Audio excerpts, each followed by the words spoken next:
मो बस लुटेरा गैंग को बांधी भुवनेश्वर नयापल्ली थाना पुलिस भिड़र सुजोग को नहीं मो बस रे चढ़ुवा यात्री मोबाइल टंका बैग नहीं छु मारुले अभियुक्त गैंग्र 5 जन लुटेरा धरी पुलिस राजधानी सीआरपीएफ बस स्टॉप रे पॉकेट मार और मोबाइल चोरी करुवा बेले पुलिस सादा पोशाक रे जाई गैंग को धरिथिला। तदंत समय अभियुक्त मोबाइल और टंका जबत करिछि। पुलिस एवं 5 जन लुटेरा 5टी मोबाइल सहित 20,000 टंका जबत होइछि। कटक भुवनेश्वर में चलुवा मो बस रे चढ़ी एही गैंग लुट करुଥିଲେ। लुट पर गोटे स्थान अन्य स्थान को पड़ई जाउଥିଲେ बोली कहिछि पुलिस। सीआरपीएफ रे जो बस स्टॉपेज अच्छी सेठारे रही बस रे जो यात्री माने स्टॉपेज रु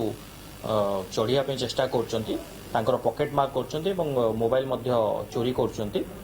सेही तथ्य आधार रे हमर टीम तुरंत सीआरपीएफ रे थिवार बस स्टैंड को जाइथिले एवं सेही संदिग्ध व्यक्ति मानकू सेठारे धरिबार सक्षम होइथिले एवं तांको जेतबळे जेरा करा जायथिला एवं जाको जेतबळे हमें अति डिटेल भाव में सर्च करूँ तांको आमे किसी मोबाइल फोन एवं पैसा जबत करूँ जहाँ संबंध में से किसी तथ्य आमको दे पार नथिले। सेही संदेह आधार रे आमे तांको थाना को आनीथिलु एवं तांको जेतबळे कड़ाकड़ी भाव में जेरा करा जायथिला सेमाने स्वीकार करथिले कि सेही जो पैसा तांको पाखरु आमे पाइछु एवं जो मोबाइल फोन पाइछु सेगुड़िक सेमाने मो बस रो थिबा यात्री पाखरु चोरी करचंती एवं सेही तथ्य आधार रे आमे